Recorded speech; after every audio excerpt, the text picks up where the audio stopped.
Hej på er allihopa! Dagens inlägg tänkte jag prata lite om vad jag tycker är viktigt inför en första dejt. Och som ni vet så är jag ute och äter ganska mycket och allt är väl kanske inte alltid vänskapsrelaterat. Så jag tänkte berätta lite tips för er om ni ska på en dejt nu till helgen eller i veckan eller så. Så tänkte jag dra lite snabbt vad jag tycker är bra att tänka på en dejt. Så vi kör igång. Enligt mig kan en bra första dejt vara på café eller mysig restaurang. Jag är inte så jättemycket för promenader eller kolla film hos någon för första gången. Det känns ganska B om jag ska vara riktigt ärlig. Så kommer det ens överhuvudtaget upp så är det big no. Promenader får jag varje dag med min hund eftersom att hon måste ut och göra sina behov. Eftersom att jag inte vill ha det i min lägenhet. Kolla film kan jag också göra med henne eller med någon kompis. Så det känns ganska orelevant att kolla film på en första dejt. Dessutom pratar man inte direkt jättemycket. Så en bra första dejt tycker jag är på ett café eller mysig restaurang. Men som sagt inte kolla film eller promenad. It's too cheap. Och nu till kläderna. Jag brukar vara ganska noga med vad för kläder jag väljer. För att det ska inte vara too much och det ska inte vara för lite. Det ska liksom vara någonstans mitt emellan. Jag är ganska too much i vanliga fall. Så när jag går ut på dejt så måste jag alltid dress down. För att inte dra till mig för mycket uppmärksamhet, för mycket public eller vad man säger. För att jag vill ändå känna mig ganska normal. Så till exempel om jag skulle gå ut på dejt så skulle jag ha ganska neutrala kläder. Jag skulle nog förmodligen ha klackar, men det är lite till och från. Jag tycker ganska viktigt att man ändå har kläder som man själv föredrar. Och här har ni några tips som jag tycker är bra att ha.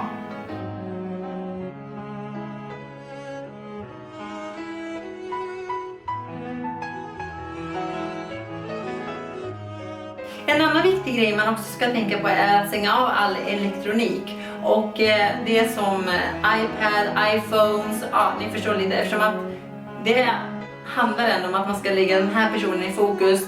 Och då kan det vara bra att jag brukar alltid stänga av min mobil och säga ursäkta jag måste bara fixa en grej. Och jag brukar aldrig ha med min iPad eftersom att jag är bloggerska, vilket gör att jag har en betydligt större väska än kanske en normal person. Jag har min kamera, jag har min iPad, jag har mina sladdar, jag har min mobil, jag har min plånbok, jag har laddare, jag har plattång, you name it. Alltså jag måste stanna hemma eftersom att när jag går på dejt med någon så ska det vara ganska secret. Så kom ihåg, ta bara med det viktigaste och försök att komma tid. Nu är inte jag direkt den bästa på att komma tid, men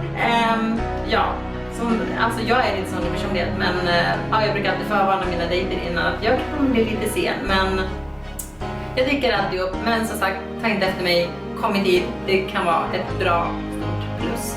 Och sen kommer vi till håret. Jag är lite smånöjd över vad jag ska ha inför en första dejt. Jag vill ju att allt ska se liksom perfekt ut, men ändå inte för perfekt. Så det jag brukar köra på är oftast utsläppt hår. Men det funkar med fiskbenplatta, donut, eller om man kan slicka bak håret och sen så sätta en liten söt snodd runt om. Som jag tror jag hade på förra videon, men jag är inte säker. Så det är ett bra tips.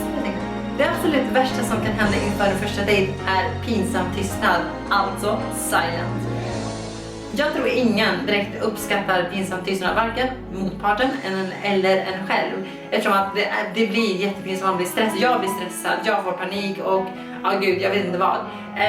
Så det jag brukar tänka på för att motverka detta är att försöka hitta något slags intresse. Det kan vara bilar, det kan vara hus, det kan vara ni fattar sådana här intressen.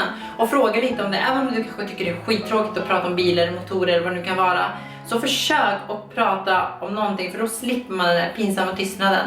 Eftersom att det handlar om att man ska lära känna varandra, och är det helt tyst så går det inte. Så leta efter något slags intresse. Det kan vara, för en kille kan det vara skor, hår, smycken, kläder, smink, you name it. För en tjej kan det vara bilar, hus, något sånt där. Jag vet inte, tavlor, jag har ingen aning vad killar riktigt gillar. Men ni fattar, leta ett intresse och utgå från det, för att sedan utarbetar er lite mer allt eftersom. För då slipper ni den pinsamma tystnaden, och det har räddat mig massa gånger. Då hoppas jag att ni blir jättenöjda med detta videoinlägget och att det kommer till någon sorts användning för någon av er. Och som sagt, det här är min lilla kom ihåg-lista inför en första dejt. Och det spelar egentligen ingen roll, men som sagt, kom ihåg, kom i tid, ha rätt sorts outfit som ändå visar vem du är men ändå håller dig nere på jorden. För man vill ju som sagt vara snygg men inte för snygg. Och sen så stäng av all elektronik eller lämna hemma. För att som sagt, när man går ut på dejt så ska man vara social och tänka enbart på den här personen. Så att, good luck guys!